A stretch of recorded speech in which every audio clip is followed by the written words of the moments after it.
Hello class, this is 5.2.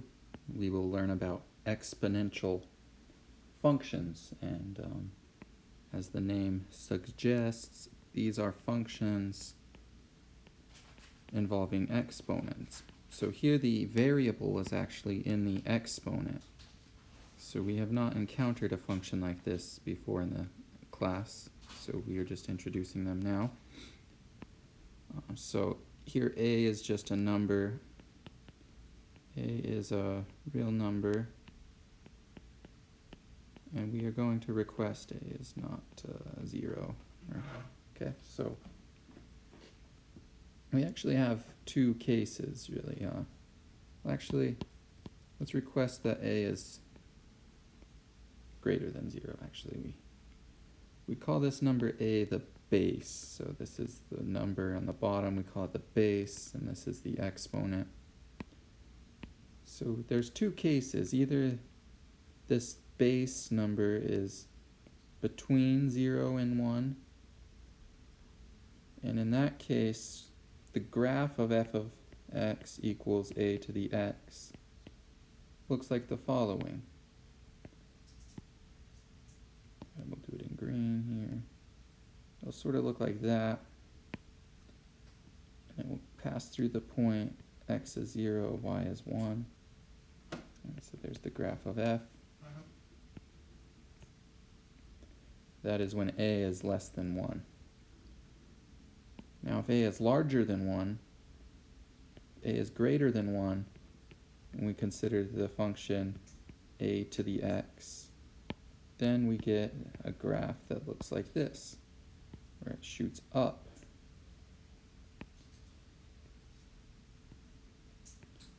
It also passes through the point 0, 1. So if our base is larger than 1, then the function grows up. If the base is less than 1, then the function decays, it goes down. So we call this exponential growth. This is exponential decay. And this is decay, this is growth.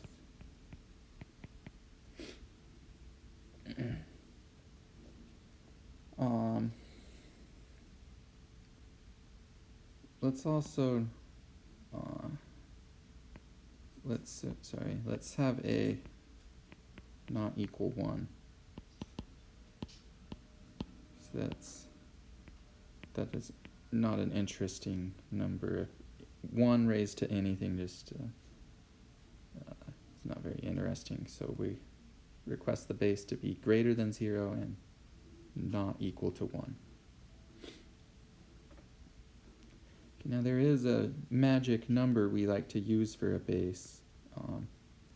There's a number called the exponential number, or the Euler number sometimes. The exponential number, we give the symbol e,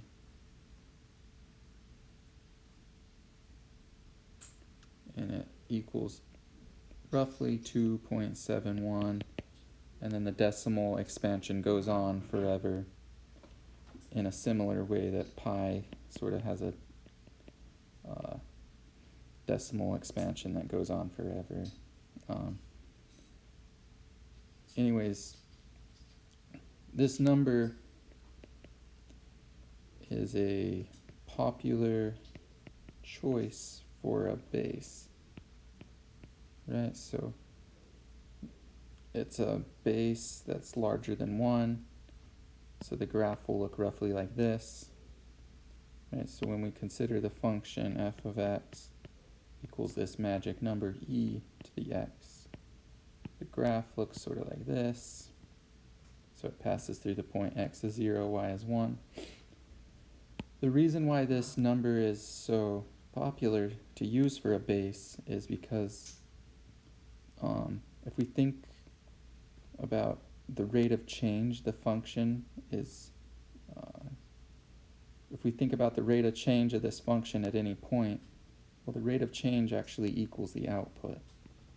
So we don't really have to get into that in this class, but that's the reason why this is popular. So we will be using this this number kind of a lot in this section.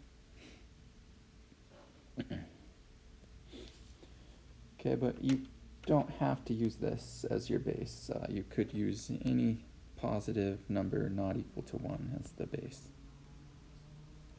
Okay, and that's about all the theory we need in this section. Let's also recall how to graph functions. So let's say we have a to the x, say a is larger than 1. So therefore we have a graph that looks roughly like this. Now we learned a few chapters ago, if we add a number to the outside of this function, say we add the number 1, that will shift the graph up by 1, so it'll look like that. If we multiply by a negative, it'll flip the graph upside down, so get something like that. Just remember all of the transformations. You can review that lesson if you would like to. We learned how to shift graphs up and down, left, right, upside down, flip it about the y-axis. As long as you're comfortable with all of the graphing stuff, this section should be fine. Okay, so that's about all the theory we need to know. Let's look at some examples now.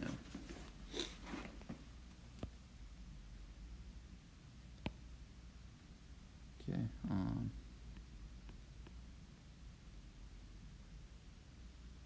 let's do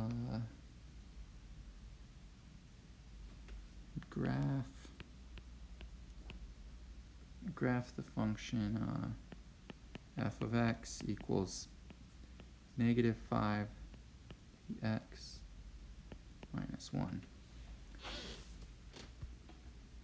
Now, let me point out what this means. This means 5 is the base, and then we multiply the negative to it. So this isn't negative 5 to the x, it's 5 to the x and then times a negative. So I may have misspoke there.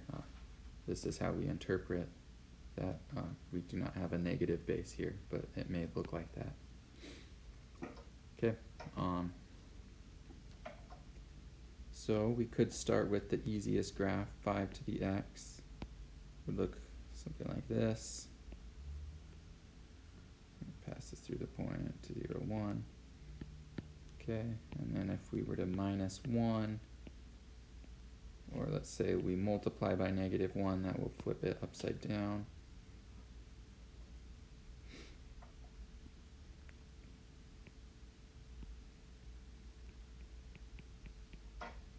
Okay, and then we minus the 1.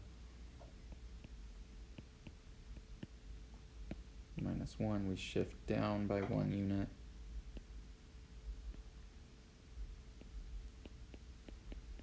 Okay, and this is the graph.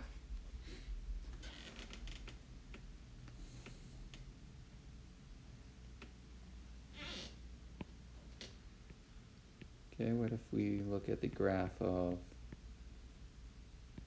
e to the x plus 1, maybe 2e to the x plus 1, how about that? So we could start with the graph of e to the x, which looks like this. Then we could look at 2e to the x, right, a vertical stretch. So if we're doing this by hand, it's kind of hard. We just stretch it vertically. Okay, and then if we add 1, that means we just shift everything up by 1 unit. 2e to the x plus 1. There we go.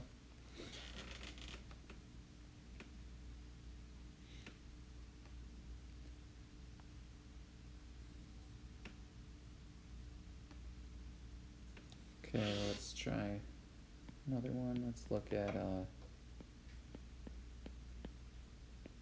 1 over 6 to the x minus 2. Okay, so notice now the base is less than 1, so we could start with the easy graph of 1/6 to the x, which will look like this. It'll be a decaying graph. And then if we do transform this, we do 1/6x minus 2. We just shift the graph down by 2. So here's -2. And we have the graph like that.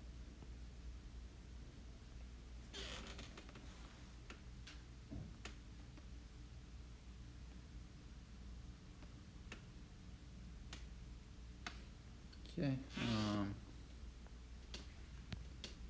let's look at maybe one more example. Let's look at f of x is 2 raised to the 2 minus x plus 3. Okay, let's try to graph this. Well, this may look difficult at first, but we could use the property of exponents. So if we have some a to the n times a to the m, that actually equals a to the n plus m. This is an interesting property we can use. So we could break up this term here. So if we have 2 minus x plus 3, using the above property, that's 2 to the 2 times 2 to the minus x plus 3. So that is 4 times 2 to the minus x plus 3. So now this is a little easier to graph, because we can start with the easy graph of 2 to the minus x. Okay, or we could even start easier. Let's start with the easy graph of 2 to the x. So I'll graph that here in green. 2 is greater than 1, so we have the growing exponential graph here. Okay, now if we make the transformation of multiplying by a negative to the input, we remember from the section about graphing that that will reflect the graph about the y-axis. So this is the graph of 2 raised to the minus x.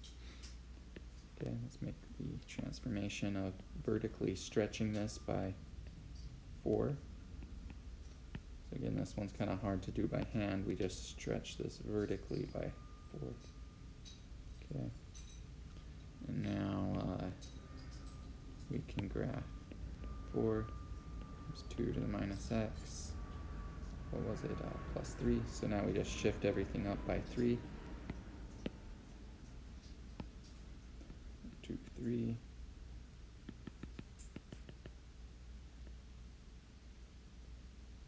So this is going to be 0.04.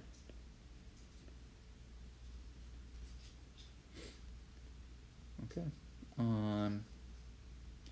And if you need to know more points here, you could just plug in. So say we needed to know the point when x equals -3, you could just plug in 4 times 2 to the -3 plus 3, right? 4 times 1/8. So recall what a negative exponent means. Or maybe we haven't gone over that. What a negative exponent means is this. So 2 raised to the -3 can be interpreted as 1 divided by 2 to the 3. So sorry, I made a typo. I meant to write a 4 there. But anyways, 2 to the -3, what that means is 1 over 2 to the +3. So they mean the same thing, just different symbols. So that's 4 times 1/8 plus 3 half plus 3.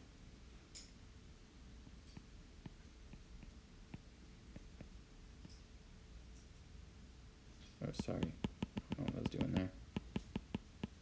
Multiply a 2 to the top and bottom of this guy. You get 1 plus 6 So all I was doing is saying, say we wanted to know the value here. When we plugged in -3, we get 7/2. I just plugged a -3 into the function here, just to demonstrate if you need to know any of the coordinates on the graph, you could just plug in numbers to the function and get the answer. But anyways, the main takeaway in this lesson is that the basic shape of exponential graphs look like one of these two cases, either the decay case or the growth case. And then we sometimes do a little bit of shifting to the graphs. We may shift them left, right, up, down, or flip them upside down, or flip them across the y-axis. And that's all we are doing in this section.